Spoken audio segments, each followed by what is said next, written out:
Monggo barangkali ada yang bisa mendahului diskusi ini. Targetnya barangkali begini, Bapak Ibu. Mari kita jadikan kelas kita ini seperti kelasnya para tenaga profesional ya. Kalau dia mau lulus itu kan harus diberikan masalah lalu suruh memecahkan kira-kira gitu. Kita coba kelas-kelas kita ini setidak-tidaknya mengundang diri kita untuk membuka mata pikiran dan juga ikut berkontribusi walaupun hanya di tataran pemikiran kira-kira gitu. Monggo silakan. Boleh saya, Pak? Boleh silakan. Oke, Pak Darmawan. Monggo. Ya, Pak. Monggo. Terima kasih Pak Ulul. Pak Ulul, kalau saya ini kan background-nya dari lulus kuliah sudah di swasta saja. Jadi mungkin banyak beda dengan teman-teman yang berkecimpung di pemerintahan, birokrasi, sehingga pemahaman saya memang ini lagi benar-benar dari dasar, Pak. Ya, jadi ini saya ingin tarik ke belakang sedikit terkait konsep manajemen publik, Pak. Jadi kalau saya ini sudut pandangnya dari sisi swasta. Ya. Ya, kalau dari untuk konsep manajemen publik sendiri sebenarnya kan orientasinya adalah bagaimana birokrasi itu berjalan dengan mengadopsi nilai-nilai yang dilakukan sektor swasta. Transparansi, akuntabel, dan sebagainya, Pak. Cuman hal prinsip yang saya temui itu kan goalnya atau tujuannya, Pak Ulul. Ya. Jadi kalau kami-kami yang di swasta ini kan orientasinya adalah ya profit, gitu kan. Materi, jelas gitu. Sedangkan kalau teman-teman yang di birokrasi justru tidak boleh berharap itu kan gitu, Pak. Jadi ketulusan bagaimana melayani. Nah itu yang saya dapatkan poinnya, perbedaan bagaimana mengarahkan birokrasi dengan manajemen publiknya itu, cuman goalnya beda. Nah yang saya temui, saya sejak bekerja pertama itu memang bersinggungan dengan beberapa departemen atau dinas. Jadi pada saat saya di ekspor import, saya bersinggungan dengan bea cukai, kemudian bersinggungan dengan kehutanan. Itu semua ini dengan tidak mengurangi rasa hormat saya, Pak, ke teman-teman yang di birokrasi. Cuman pada saat saya bersinggungan itu memang seringkali membuat kita sedikit frustasi, Pak, gitu ya, terhadap pelayanan-pelayanan itu, ya. Meskipun saya juga tahu ada improvement, perbaikan-perbaikan. Cuman outputnya seperti yang ada satu poin yang saya ingat tadi di presentasi Pak Ulul di awal itu ada semacam cuek gitu ya, artinya kita menjadi seperti hopeless lah, Pak, gitu ya. Itu perjalanan awal saya. Nah sekarang saya di penerbitan, Pak Ulul. Nah, ini sama. Kita sekarang di 2020 itu sudah tersentuh teknologi, kemudian era digital dan segala macamnya. Nah kita kalau di penerbitan ini sekarang, Pak, posisi sekarang itu ada satu kebijakan atau aplikasi yang harus dijalankan, itu orientasinya memang transparansi. Ya, itu artinya gini, Pak. Jadi untuk prakteknya, aplikasinya adalah semua pembelian-pembelian itu harus lewat online. Sebenarnya simpel, Pak. Cuman yang menjadi kendala di kami itu dari kebijakan itu adalah justru menyulitkan dan dari pihak pengambil kebijakan ini malah justru tidak siap sebenarnya. Jadi gini Pak kasusnya. Penerbit untuk bisa menjual bukunya itu harus buku-buku atau produknya itu terdaftar yang namanya di web service kementerian. Nah, salah satu syaratnya ini adalah produk-produk buku ini harus lolos penilaian dari pusat perbukuan. Nah, titiknya di sini, Pak, di proses penilaian ini sendiri. Jadi saya sempat bolak-balik Jakarta juga, kemudian bicara dengan asosiasi penerbitan juga. Kami tidak bisa masuk web service sebenarnya, karena ketidaksiapan untuk dari lembaga ini yang berwenang melakukan penilaian.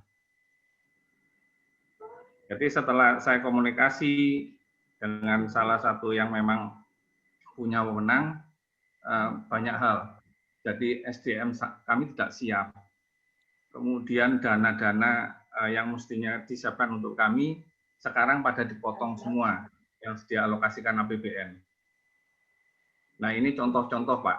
Jadi dengan sentuhan teknologi kah, era digital kah, nyun sewu mohon maaf, ujung-ujungnya tetap ada kendala di sana.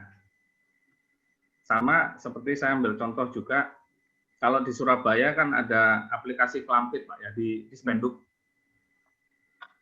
Ya, jadi itu sebenarnya secara prinsip kan bagaimana mengurus dokumen kependudukan itu bisa tanpa tatap muka. Faktanya saya ngurus KK itu tetap harus bolak-balik ke kelurahan, kecamatan, bahkan harus ke Siola. Nah itu semua sekarang masih terjadi Pak. Gitu ya. Jadi yang jadi pemikiran saya, apa yang menyebabkan ini masih tetap dominan Pak, yang yang kami rasa ya kalau dari 3 unsur tadi Pak, unsur government, ada swasta, ada civil society. Kami merasakan yang di sektor swasta, bisnis itu kami rasakan seperti itu. Nah mungkin Pak Ulul kan banyak referensi, membaca buku, penelitian, dan sebagainya. Sebenarnya apa ya Pak akar permasalahannya ini, mungkin kita bisa sama-sama diskusikan. Justru kita cari solusi untuk bagaimana ini lebih baik. Tentu sudah lebih baik semuanya, teknologi, sudah era digital. Cuman ada faktor X ini kok tetap seperti ini gitu Pak.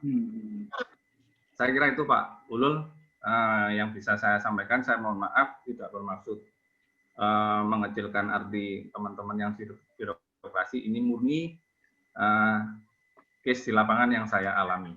Terima kasih Pak Ulul. Ya, memang kalau dari sisi desain ya, itu ada proses yang kita sebut dengan implementasi seperti kebijakan. Ada rumusannya, kemudian bagaimana dia dijalankan di lapangan. Sayangnya ini mata kuliah public management ya. Kalau di kebijakan publik itu kebijakan dirumuskan kemudian diimplementasikan. Nah, di bagian implementasi itu ada persoalan tersendiri memang. Birokrasi kita tidak terlibat dalam merumuskan kebijakannya, tapi dia ditugasi untuk menjalankannya. Seringkali antara persepsi implementator, birokrasi yang menjalankan, dengan pembuat kebijakan, itu beda. Apalagi ekspektasi masyarakat dibandingkan ekspektasi masyarakat, beda lagi kira-kira gitu. Lalu kadang-kadang birokrasi itu karena keterbatasan banyak hal lah kira-kira, lalu menjadikan pola implementasinya itu menjadi SOP yang dianggap benar secara peraturan. Lalu kemudian kayaknya kira-kira begitu. Kalau seandainya diketahui ada penyimpangan dari aturan, tidak sesuai dengan aturan, atau penyimpangan dari ekspektasi masyarakat, itu dianggap sebagai yang benar itu yang SOP itu. Nah, itu kalau di good governance kan perlu ada sinergi. Ya. Jadi sinergitas antara pemerintah, dunia usaha dengan masyarakat itu tidak hanya berlaku hanya pada formulasinya, pada penyusunannya, tetapi juga pada implementasinya. Karena itu lalu misalnya begini, pelayanan di bidang pendataan penduduk ya, KTP itu ada stakeholdernya kan, ada stakeholdernya. Siapa yang melayani, siapa yang dilayani, lalu para pihak yang punya kepentingan dalam pelayanan itu. Siapa saja punya kepentingan dalam pelayanan itu? Iya, para bisnis, para pengusaha yang misalnya menyediakan kartunya, menyediakan sistemnya dan seterusnya itu. Jadi semua elemen itu dilibatkan di situ. Lalu kemudian harus ada kesepahaman. Pola yang harus dijalankan adalah ini, itu, ini, itu. Ini semuanya yang nanti akan menjadi pembicaraan kita pada citizen charter itu ya. Bagaimana pelayanan publik itu sama antara yang diharapkan oleh masyarakat dengan yang dipikir, ya, yang dipikir dan dipersepsi oleh yang melayani dengan apa yang tercantum dalam peraturannya. Seperti itu kira-kira. Nah, yang saya ingin tangkap dari penjelasan Darman itu adalah masih adanya masalah dalam bidang interpretasi dalam pelaksanaan pelayanan publik. Dan itu tidak hanya yang dialami oleh Pak Darmawan, saya kira. Dalam banyak kasus itulah masalah kita. Gitu. Oke, nanti sambil jalan saya ingin mengelaborasi dulu semua pendapat, masukan dan macam-macam dari teman-teman yang lain. Itu Pak Darmawan ya. Baik, terima kasih Pak Ulul. Yang lain, saya ingin yang lebih seru dari misalnya mengamati kasus terkini gitu loh. Sebagai latihan lah. Ini saya izin Pak. Oh ya, monggo Pak Juli. Assalamualaikum warahmatullahi wabarakatuh. Waalaikumsalam warahmatullahi wabarakatuh. Pak Ulul dan Bapak Ibu sekalian, malam ini rasanya seperti kuliah Lemhanas. Materinya berat, soal state, soal kesejahteraan, dan soal politik. Memang ini bagian yang saling berkaitan. Saya berangkat dari slide pertama tentang skenario pengembangan good government.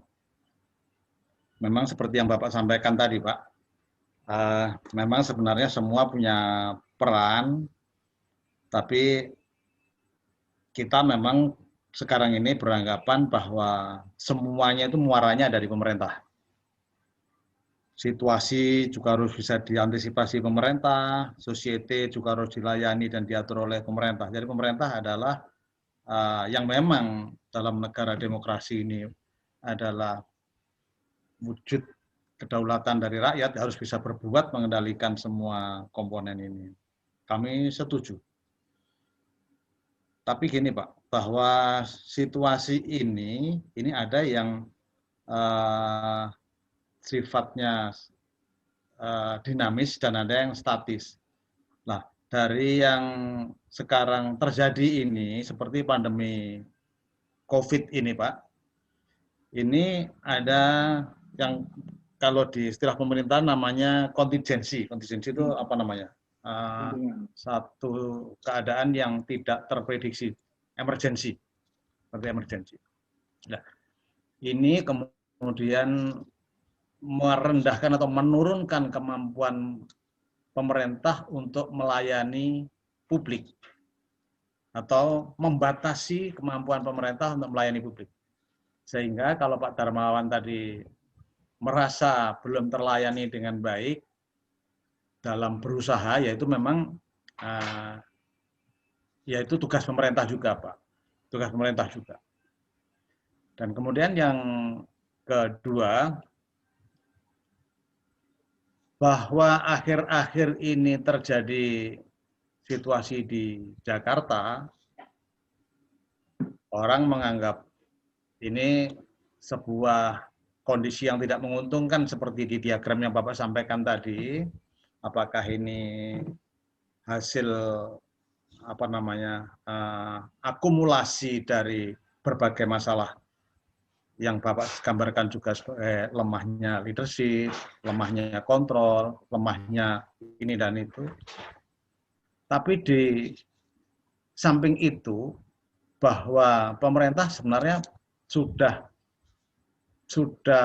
berbuat dan merencanakan ini sesuai dengan sesuai dengan jangka waktu. Ada yang grand design itu ada yang 25 tahun, ada yang misalnya range strategi itu 5 tahun. Tapi bahwa dari semua yang direncanakan itu ada anomalinya, ada something yang tidak bisa direncanakan, yang tidak bisa diprediksi, itu benar. Dan sekarang yang sedang kita rasakan ini, ya di bidang ekonomi seperti ini, bidang politik seperti ini, seperti itu. Nah, kemudian bahwa setiap orang di birokrasi itu sebenarnya dipacu sedemikian rupa untuk berinovasi, Pak. Bahkan saya punya 2 inovasi yang mungkin lumayan nendang, tapi iklim buruk kita, iklim yang tidak menguntungkan di tempat kita ini, Pak. Inovasi itu yang pertama dianggap hampir identik dengan berbasis IT. Yang kedua, budaya buruk di lembaga kita ini, begitu pejabatnya ganti, inovasinya kemudian ditindih. Padahal dengan melaksanakan inovasi itu atau memperkaya inovasi itu pun sebenarnya juga inovasi. Nah, kemudian yang lebih buruk lagi, kita tidak punya katalog yang bisa dipakai rujukan menentukan apakah ini original atau replika atau ini revitalisasi. Nah, sebenarnya yang penting adalah manfaat bagi rakyat. Yang penting semua inovasi itu mempermudah layanan kepada publik. Nah, saya balik lagi kepada Mas Darmawan yang memang dari awal basicnya usahawan yang itu memerlukan layanan publik, sehingga perannya Mas Darmawan bukan hanya bagi diri sendiri, bahkan bagi masyarakat dan juga berkontribusi kepada negara pada skop yang lebih luas, itu bisa maksimal. Karena negara ini toh didirikan oleh komponen-komponen, oleh grup-grup, dan kemudian unit terkecilnya adalah keluarga. Unit kecilnya dalam masyarakat ya keluarga. Lah, kalau keluarga-keluarga yang berusaha ini sejahtera, terurusi, terayomi, itu negara akan kuat. Nah, ini dari dalam negeri. Kemudian dari luar juga demikian. Kita ini adalah apa istilahnya ya, daerah yang manis untuk digoda, untuk diadu, untuk dieksploitasi. Nah, sayangnya tidak atau banyak masyarakat, banyak orang yang nggak sadar untuk itu, sehingga untuk kepentingan sesaat tergoda untuk mengambil little carrot, nggak memperdulikan jangka panjangnya. Ya. Jadi yang sekarang ini terjadi anasirnya seperti itu, Pak Paul. Nah, ya. Pendapat saya, ini kalau tidak semua difahamkan seperti Lemhanas ini, seandainya ini seperti itu, tapi kita harus sadar bahwa inti dari kepemimpinan itu leadership. Intinya adalah integritas. Integritas. Nah, bahwa sekarang ini ada kelemahan-kelemahan manajemen ya memang ada karena didirikan oleh sistem demokrasi. Tapi bahwa integritas yang kita lihat dari pimpinan-pimpinan negara ini mudah-mudahan amanah. Dan terima kasih sekali pencerahannya Pak Pak Ulul malam ini benar-benar apa namanya mengompori saya untuk berbuat lebih banyak, untuk apa istilahnya ya, untuk memicu dan memacu kita untuk lebih berkontribusi pada kehidupan kolektif. Matur nuwun Pak Ulul. Iya, terima kasih Pak Yuli. Saya tangkap ada semacam optimisme yang kuat ya kalau saya boleh mengklasifikasi kelas ini, kan ada kelas yang memang punya posisi sebagai orang penting ya. Pak Yuli mewakili itu, dan kalau misalnya cara berpikir dan sikap para birokrat itu seperti yang diwakili oleh Pak Yuli, saya kira negeri ini punya masa depan yang cerah. Tetapi kalau kita lihat pemberitaan itu jujur gitu loh, banyak orang yang merasa ini negara mau kemana gitu ya. Karena yang disajikan ke masyarakat itu betul-betul bukan sesuatu yang sesungguhnya layak dipanggungkan gitu loh. Ini problem kita kan di situ. Masalah kebangsaan kita itu jangan sampai dibiarkan telanjang lalu menjadi panggung, seakan-akan urusan negara ini urusannya Nikita Mirzani. Saya sesungguhnya menjadi tidak terima gitu ya, sebagai dosen administrasi publik, ini urusan negara kok jadi sangat remeh-temeh. Saya pingin itu ya, jajaran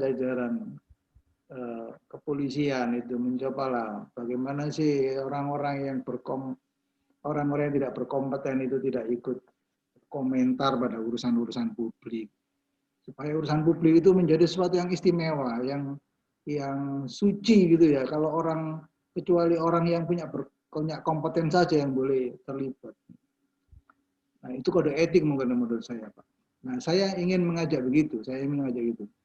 Kita yang belajar di administrasi publik itu adalah orang yang sangat layak untuk ikut bicara itu. Tetapi dalam banyak kasus, kita ini absen. Bahkan para profesor doktor yang sudah pakar, bukunya banyak pun absen di situ itu.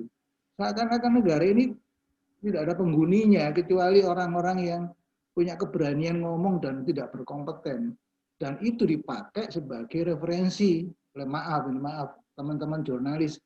Lalu seakan-akan itulah masalah kita. Iya kan?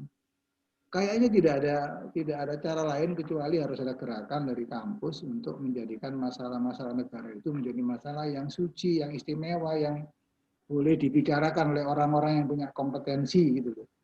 Dan itu, mohon maaf Pak Yuli, saya berharap suatu saat kepolisian RI, kepolisian kita ini fokus ke situ, tidak main-main. Kira-kira gitu. Oke, senang saya dengan komentar-komentarnya. Silakan yang lain. Pak Aris barangkali kemarin minggu yang lalu terhambat. Iya. Siapa namanya? Pak Aris ya? Yang suaranya. Pak Aris. Iya, suaranya kemarin nggak keluar tuh. Iya Pak, saya Pak. Iya. Iya Pak, monggo Pak.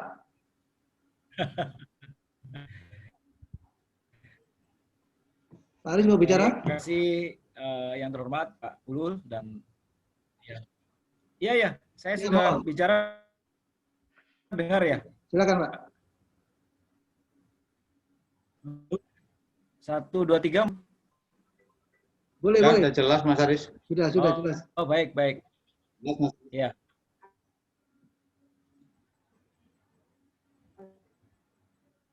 Monggo, silakan. Malam, Assalamualaikum warahmatullahi wabarakatuh. Waalaikumsalam warahmatullahi wabarakatuh.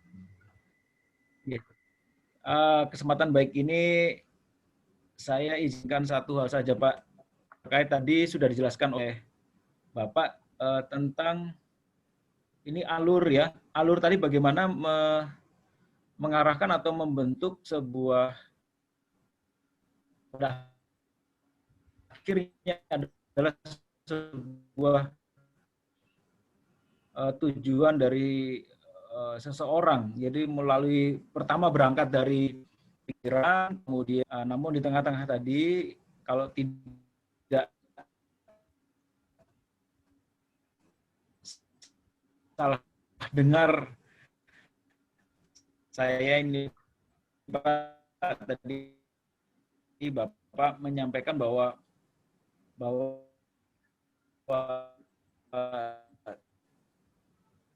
semestinya mereka dan pada saat ini ujuk-ujuk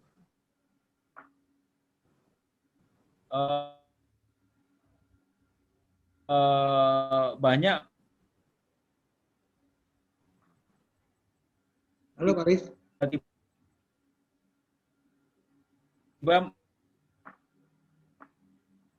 Ada pendidikan karakter, pembangunan karakter. Pak Aris. Kalau tidak salah, Ini Pak Aris ini. Pak Aris.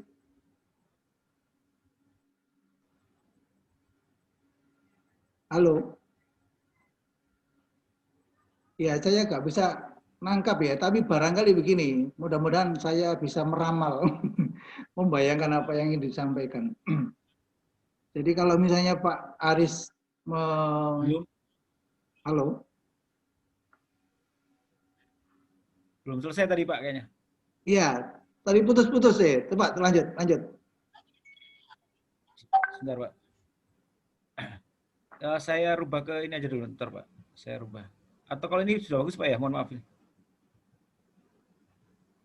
Bentar saya rubah ini Pak, apa namanya, wifi-nya nih. Mungkin mudah-mudahan kalau pakai ini Bang.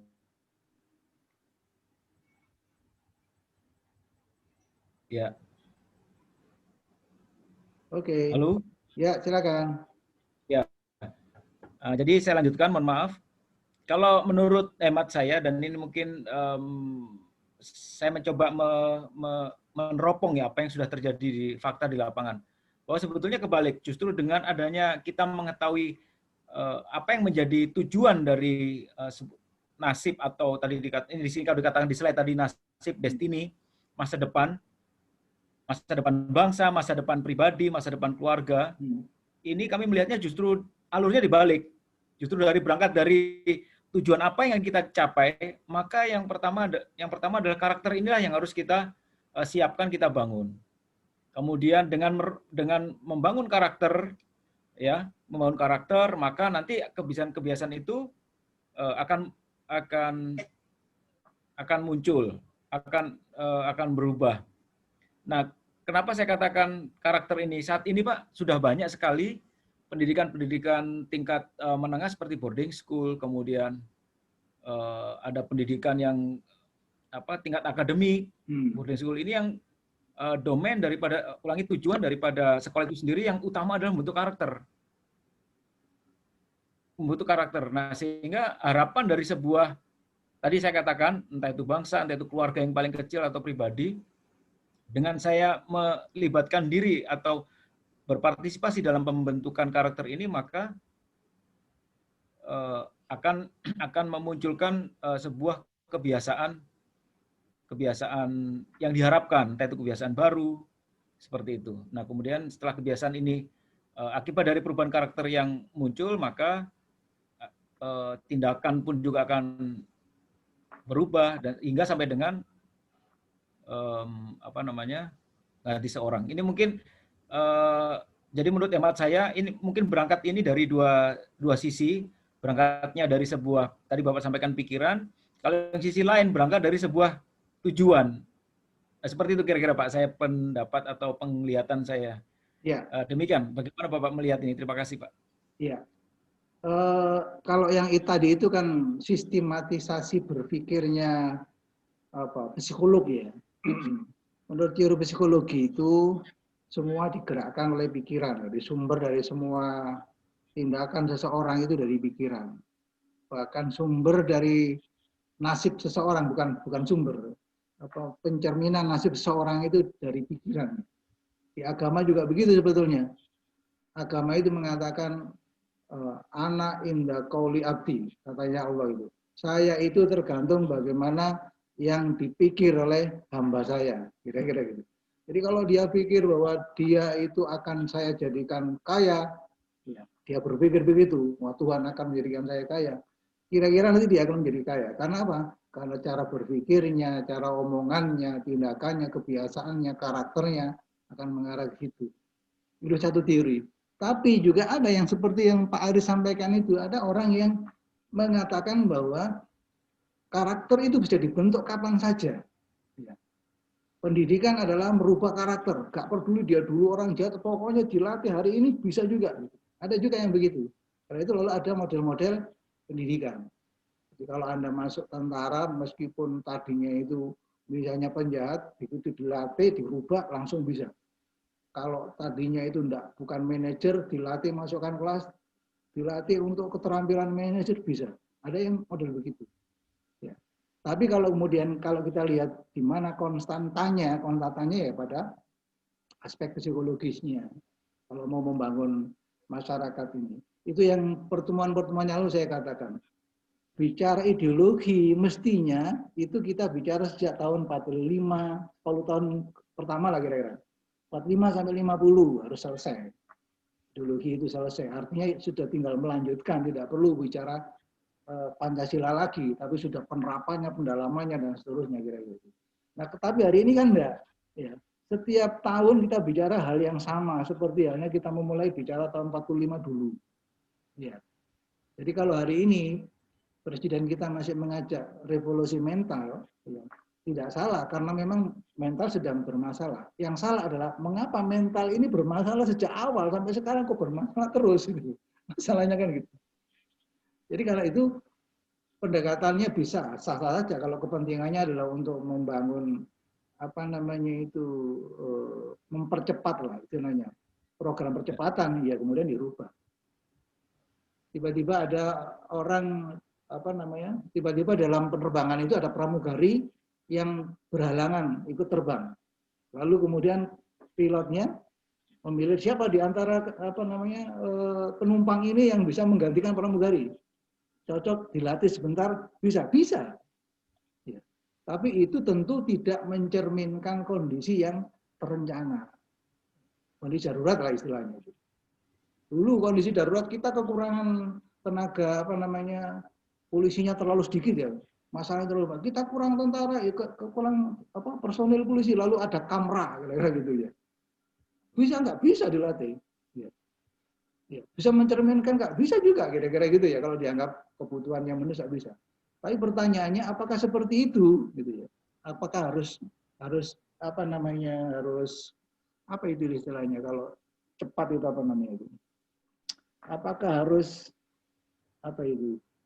Sesuatu yang dianggap cepat itu apa namanya itu? Ya. Akselerasi. Harus instan seperti itu? Enggak boleh instan. Jadi kira-kira begini, saya ingin mengatakan kalau ingin membangun sebuah peradaban, maka mulai dari pemikiran. Ya, setelah pemikiran itu biasanya lalu peradaban itu dibangun dulu dengan ucapan-ucapannya. Ucapan itu akan membentuk tindakan. Tindakan itu akan membentuk kebiasaan. Ini teorinya ya. Kebiasaan itu, orang itu kalau kebiasaannya bangun tidurnya pagi-pagi terus, maka karakternya, nah kan gitu ya. Bukan karakter membangun kebiasaan. Karakternya biasanya begini. Kalau orang karakternya begitu, maka nasibnya akan menjadi. Saya tidak ahli di bidang psikologi, tapi kira-kira ada dua pendapat seperti itu. Tapi konteks kita adalah bukan mempertimbangkan pilih mana yang lebih tepat, tetapi bagaimana kita mendekati sebuah masalah untuk win-win solution tadi itu dengan cara membangun karakter bangsa tadi itu tidak harus karakter hari ini dibangun, nggak bisa. Harus dimulai sejak cara berpikirnya. Saya kira begini, Pancasila sebagai ideologi itu dulu di awal-awalnya itu adalah cara berpikir. Ya. Tidak membantu langsung karakter, cara berpikir. Nah, hari ini seharusnya sudah kita bicara bagaimana menjadikan itu karakter dan nasib. Gitu ya. Itu kan berjalan membutuhkan waktu. Oke, Pak Aris. Biar itu menjadi perbedaan di antara kita, tetapi itu menjadi pengayaan bagaimana kita menangkap sebuah fenomena, lalu bisa dicarikan jalan keluarnya. Kira-kira. Baik, ada yang lain? Menarik. Saya Pak Ulul. Bu Nurul, Pak Suhardi dulu ya. Iya, siap. Oke, silakan Pak. Kalau saya melihat itu dari situasi yang tadi, Assalamualaikum warahmatullahi wabarakatuh, Pak Waalaikumsalam Ulul dan warahmatullahi. teman-teman sekalian. Jadi saya termasuk ikut pengamat terkait dengan pelayanan publik, terkait dengan kondisi-kondisi saat ini. Itu kalau kita bisa saya bisa menyebutkan itu sebetulnya tidak bangunlah jiwanya baru badannya, tapi bangunlah badannya baru jiwanya, Pak. Jadi kita harus dipaksa untuk bangun dulu badannya, baru jiwanya. Kalau kita jiwanya dulu saya Pancasila, saya itu nggak mungkin, Pak. Sampai besok nggak mungkin itu. Harus dipaksa, badannya dihajar dulu, baru jiwanya akan mengikuti dia. Jadi saya lihat pengalaman-pengalaman saya di mana-mana tempat terkait dengan pelayanan publik, saya kira pemerintah itu sudah government sudah bagus dengan membuat peningkatan kapasitas, kemudian pelatihan-pelatihan terkait dengan pelayanan dan sebagainya. Namun kadangkala saat mereka sudah paham dan sudah bagus secara 9 layanan itu yang di pelayanan publik itu, kemudian besoknya diganti, dimutasi, sehingga yang dia belajari selama ini, dia pindah ke tempat lain, dia bingung, orang baru masuk juga bingung. Akhirnya pelayanan publik menjadi harusnya dalam sehari, karena dia jiwanya, badannya belum dihajar tadi, belum dibangun, jiwanya masih dari tempat yang lama ke baru mengikuti, akhirnya yang lain prosesnya, sistem produksinya akhirnya terhenti di titik itu. Seperti Pak Darmawan mengalami, akhirnya terhambat tadi. Itu yang pertama, Pak. Yang kedua adalah kalau saya melihat itu dari leadership-nya. Tadi dari Pak Juli kan menyampaikan integritas, kemudian leadership sempat menyinggung sedikit. Bagi saya itu sangat penting leadership. Jadi bagaimanapun sistemnya bagus, leadership-nya tidak bagus, maka semuanya akan kacau. Karena kalau kita lihat di lapangan itu ternyata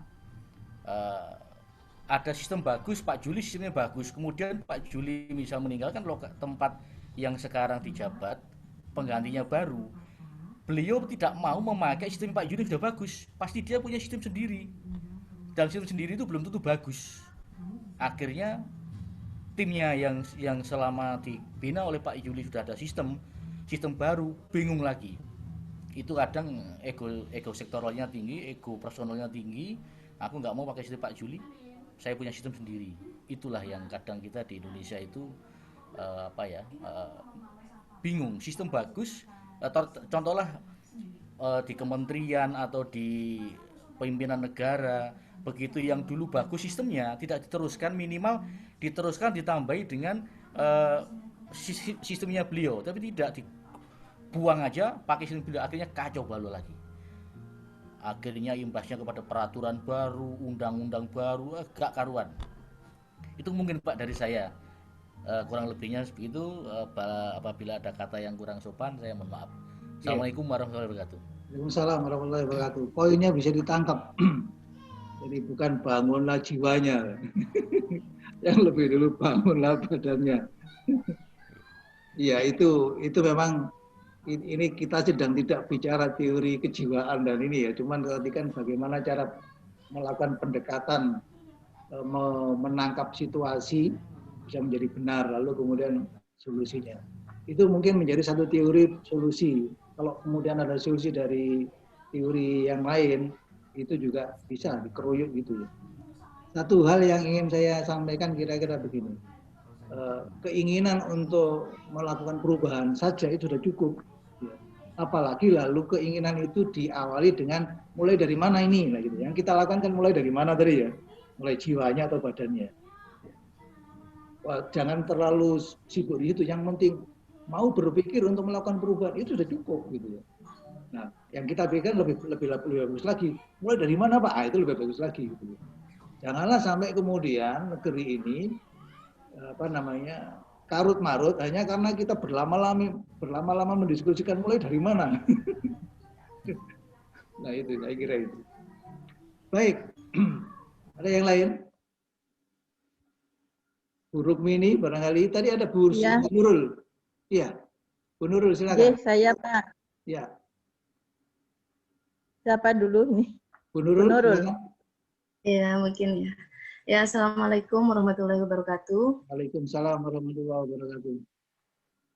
Begini Pak, kalau tadi Pak Darmawan sebagai pengguna layanan, kalau kami sebagai pemberi layanan mungkin ya, karena kebetulan saya tenaga kesehatan Pak, saya bidan basic saya. Dalam situasi pandemi COVID seperti yang kita rasakan saat ini, tenaga kesehatan itu posisinya seperti buah si malakama. Di satu sisi, kami itu harus memberikan pelayanan yang maksimal kepada masyarakat, tapi di sisi yang lain, masyarakat itu kurang percaya kepada pemerintah seperti saat ini yang kita rasakan. Contohnya, saat pasien terpapar COVID, itu kan seharusnya diisolasi di rumah sakit. Tapi masyarakat kebanyakan menolak. Akhirnya pemerintah memberi kebijakan yang menolak itu untuk melakukan isolasi mandiri di rumah. Dan kami sebagai tenaga kesehatan di bawah, kami itu harus melakukan tracing untuk memutus mata rantai penularan dari COVID itu sendiri. Kemudian kami juga harus memantau pasien itu. Tapi pada kenyataannya, pasien ataupun masyarakat itu banyak yang menolak untuk dilakukan pemantauan karena merasa malu jika ketahuan oleh tetangga kalau mereka menderita COVID. Jadi kami itu, bagaimana menurut Bapak cara kami memberikan pelayanan yang maksimal dengan kondisi kontradiktif seperti yang kami ceritakan tadi. Mungkin itu saja Pak. Terima kasih. Assalamualaikum warahmatullahi wabarakatuh. Waalaikumsalam warahmatullahi wabarakatuh. Ya memang begitu persepsi antara pemberi pelayan dengan yang menerima pelayanan itu sudah pasti ada bedanya. Itu sebabnya lalu harus ada kontrak pelayanan ya. Nanti akan minggu besok ya, hari Sabtu kita akan coba selesaikan bagaimana kontrak pelayanan itu bisa memuaskan dalam tanda petik baik yang memberi layanan maupun yang menerima layanan. Karena memuaskan penerima layanan saja itu tidak good governance, harus dua-duanya harus puas. Yang melayani juga nyaman, yang dilayani juga puas. Jadi, tidak boleh ada di antara salah satu dari antara pemberi pelayanan dengan penerima pelayanan itu ada yang didolimi. Nanti ada kita bicarakan begitu. Ini waktunya kurang 3-5 menit ya, 3 menit 5 menit lah. Saya persilakan Bu Rukmini, mana Bu Rukmini? Sebelum berangkat ke Madura. Terima kasih. Assalamualaikum warahmatullahi wabarakatuh. Bu, wajahnya nggak kelihatan. Ya. Nah, saya menyimak dari dua sisi sebagai pemberi layanan dan pengguna layanan gitu ya. Kemudian kalau kita lihat Pak Ulil sekarang, situasi sekarang itu kami sebagai orang yang ada di masyarakat ya, sebagai bukan di pemerintahan. Itu seakan-akan harusnya kan pada teori itu masyarakat sebagai mitra pemerintah ya, mitra pemerintah. Namun akhir-akhir ini kalau kita lihat ya kondisi di Jakarta sepertinya dibenturkan ya, sepertinya menjadi lawan ya. Jadi bukan masyarakat yang harus dilayani, tapi ini adalah dibenturkan ya, seakan-akan menjadi musuh dari pemerintah ya. Terus terang aja ya, kasus di Madura ya, Madura Jakarta yang memang saya kemarin cukup capek juga diteleponi teman-teman. Ya itu bagaimana, karena saya di Madura dikira sedikit banyak mengerti ya.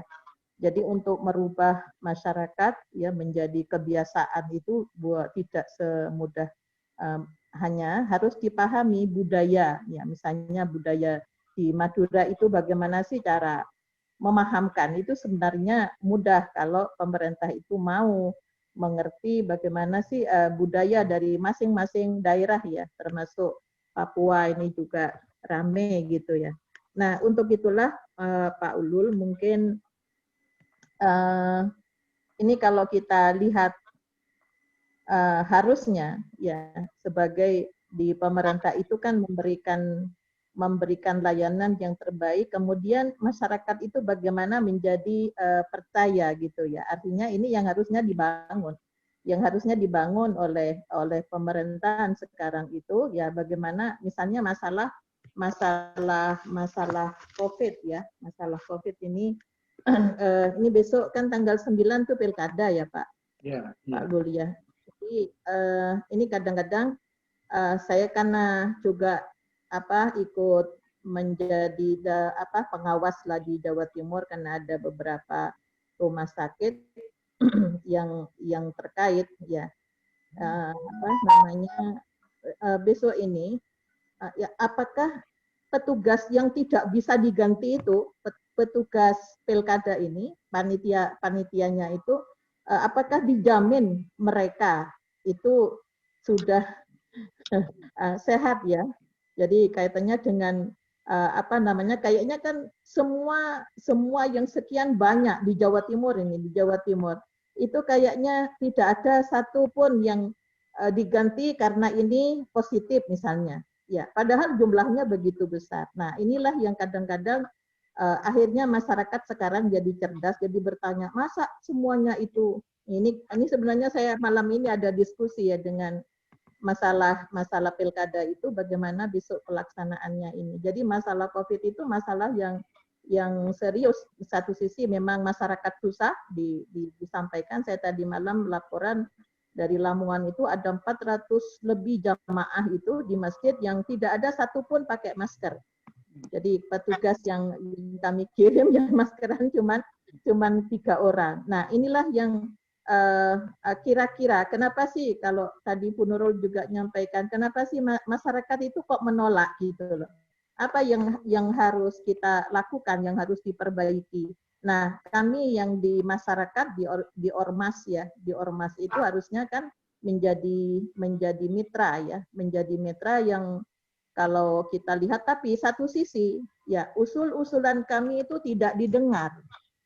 Seringkali tidak didengar. Artinya seandainya didengar apa yang menjadi hal-hal yang akan memudahkan ya akan ya. Jadi itu insya Allah adalah sedikit ini. Tapi kadang-kadang tidak didengar sama sekali. Ya, ini barangkali yang kami yang ada di society ini kadang-kadang gimana caranya kita sudah memahamkan, masyarakat sudah mengerti, tapi muncul adanya problem baru yang akhirnya masyarakat menjadi tidak percaya lagi.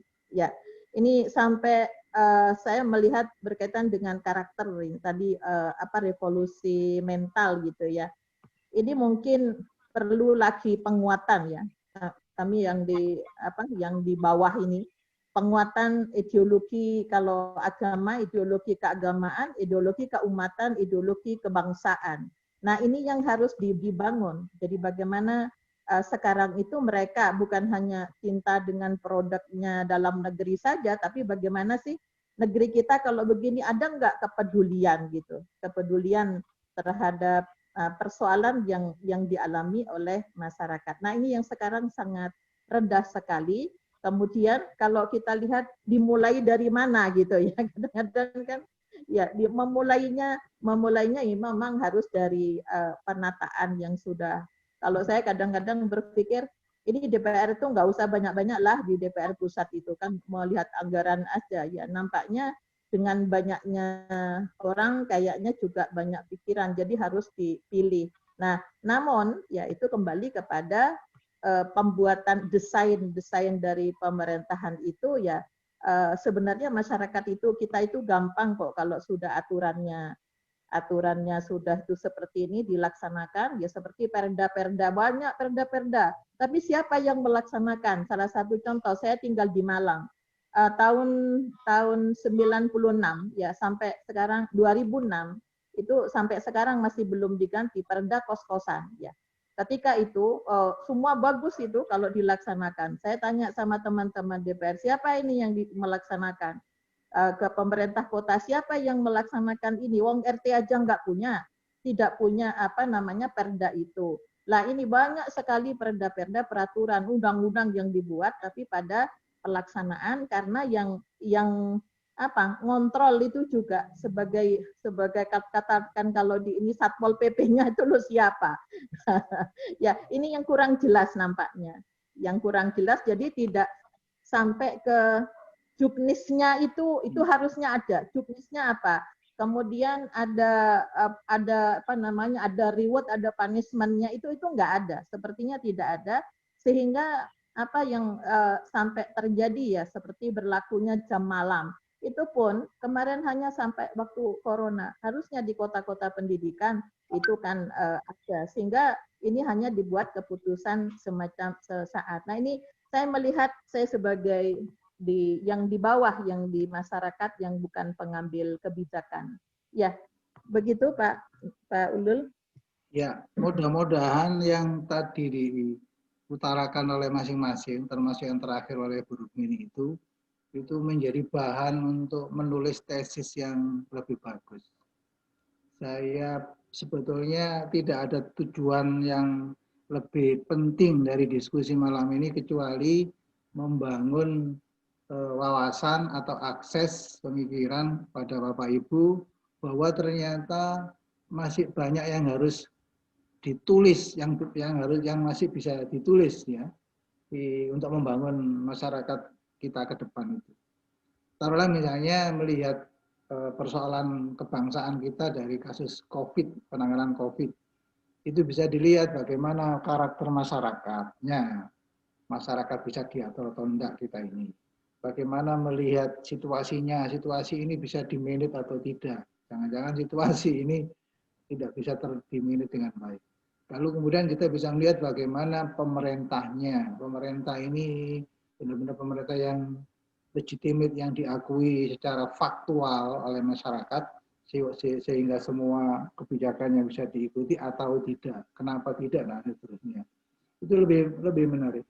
Itu sebabnya lalu membicarakan public management itu tidak hanya berhenti pada bagaimana membangun isu-isu yang sedang in ya, tetapi lebih bagus dari itu adalah bagaimana menciptakan situasi yang lebih kondusif yang disebut dengan good governance tadi itu. Sebisa mungkin, misalnya begini, government itu sebisa mungkin tidak terlalu banyak yang diurusi, tetapi dia mendelegasikan urusan sebagainya itu kepada misalnya bisnis. Tentu bisnis dalam konteks tertentu ya, pelayanan tertentu yang bisa dimanage oleh bisnis yang lebih efisien. Sebisa mungkin lalu dia berbagi juga kepada civil society.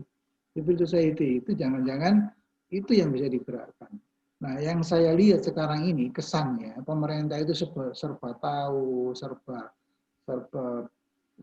diambil semua, kira-kira gitu.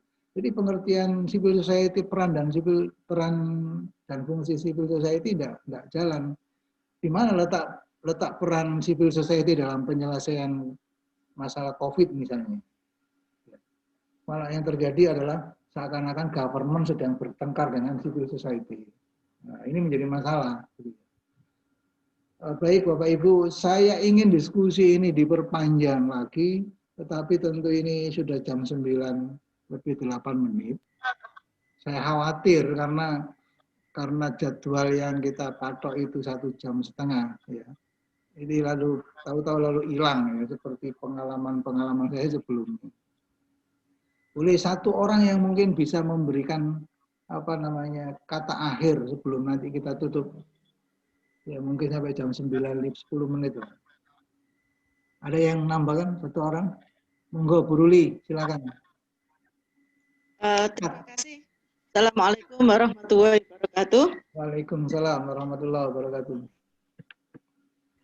Terima kasih Pak Ulul, Bapak Ibu sekalian. Diskusi ini sangat menarik sekali. Saya juga sebagai orang yang berada di bawah dan kebetulan juga sering berhubungan dengan pemerintahan. Saya kira apa yang disampaikan oleh Bapak Ibu tadi adalah fakta yang ada di lapangan. Karakter akan menjadi sesuatu yang sangat menarik dan itu perlu diberikan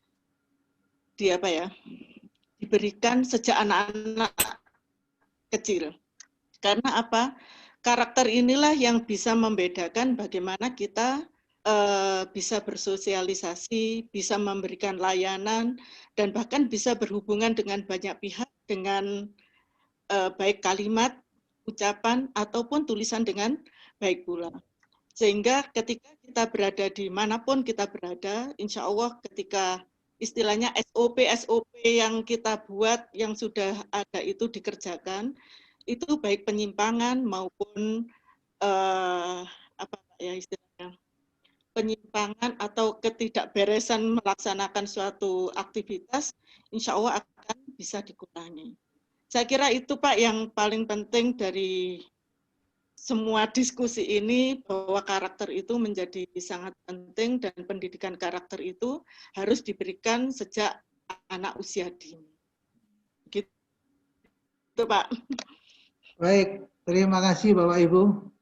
Terpaksa, dengan sangat terpaksa, mohon izin Bapak Ibu sekalian, kita lanjut diskusi kita dengan materi yang lebih fokus lagi besok ya.